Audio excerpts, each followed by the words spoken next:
Queen Elizabeth II ascended to the throne of the British monarchy in 1952. She was only 25 years old.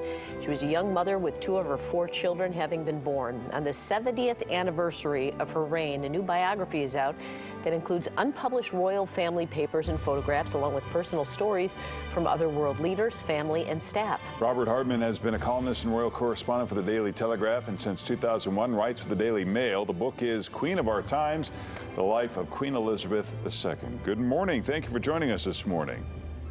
Good morning. Nice to see you.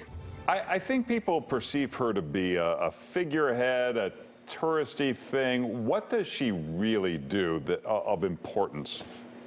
Well, it's a very good question, Larry. She has been, if you like, the sort of centre of British national and public life and the life of a lot of other nations for longer than most of us have been alive. And you're seeing pictures there from the book of her childhood. But really, as you say, from the age of 25, she's been the person who talks to the Prime Minister every week. She's the person who gets the first draft of minutes of cabinet meetings. She knows all the state secrets. Nothing happens without her say-so. And although she doesn't have the sort of same executive power as a president, she carries huge influence. You know, we deal in soft power these days. It's the ability to sort of influence the way things happen. Politicians do the hardball stuff, but the Queen's there to represent the nation above politics, and she's been doing it remarkably for longer than any monarch in our history. So you had access to some unpublished papers of the royal family. What did you find of interest that people would be curious to know about? In particular, Robin, the Queen gave me permission to look at her father's war diaries. They've never been published. They're extensive. There's about 11 volumes of them. And when you read what he was going through, leading his country through the biggest crisis in our history, at any minute he thought, we were going to be invaded and he'd probably be killed. And when we read how he handled all that, the pressure he was under, I think it explains a lot about his daughter, because she was learning all about monarchy, how to rule, how to reign.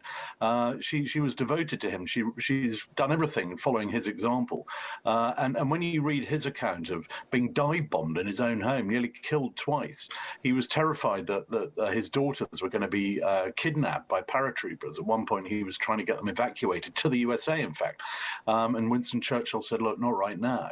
And so, that's how she learned. And she took over at this very young age. She's met every great post-war figure, frankly, in history. I think when Barack Obama was summoning up the essence of leadership in a speech in 2015, he singled out two post-war legends, as he put it. One was Nelson Mandela, and the other's Elizabeth II.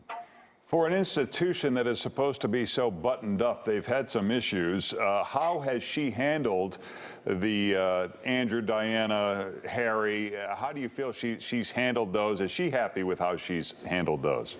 Well, I mean, every family has its crisis, and when your family is the most sort of scrutinized family in the world, these are difficult moments. I mean, I think that the troubles that she has at the moment with Harry and Meghan, obviously leaving the family to live in California, with Andrew involved in a really messy court action that, frankly, he's now disappeared from public life. I mean, these are an embarrassment, but they're not as serious as the situation you had in the 1990s, when you had the sort of the line of succession, if you like, that was being called into question. When you had Diana saying she didn't think Charles was fit to be king, that was a much graver crisis.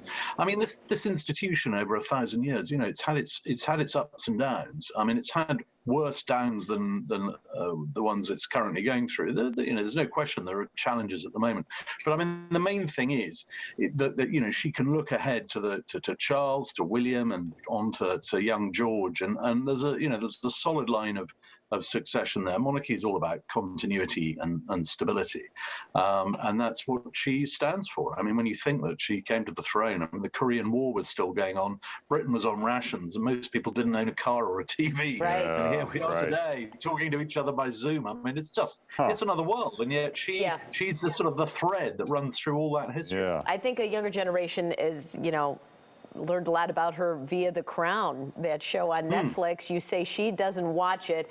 Are there parts of that she has expressed to you that she's upset because they're inaccurate, or is it pretty close to accurate? Do you know? I mean, bits of it are accurate. Some of it's completely fabricated, made up, and she doesn't watch it as on a point of principle.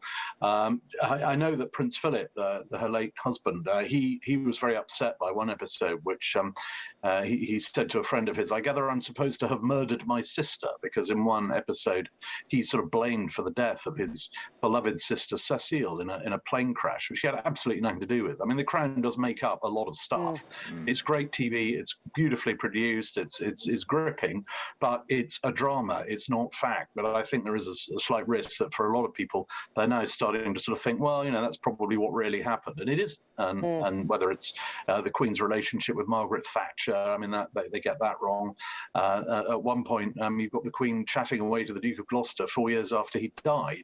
I mean, it's there are, but there's not getting away from the fact it is great promotion, if you like, for the monarchy as a whole. When I was writing my book, I interviewed a wonderful man, Professor Joseph Nye of Harvard University, the guy who sort of invented soft power, and he said, "Well, look, just look at The Crown. I mean, that is amazing. Here's this show that's watched right around the world.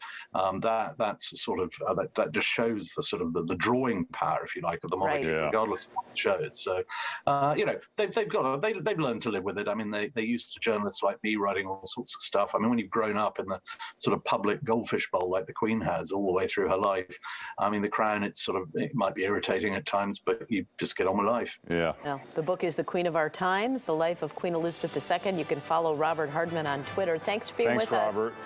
Thank you so much. I've enjoyed it. We'll be right back.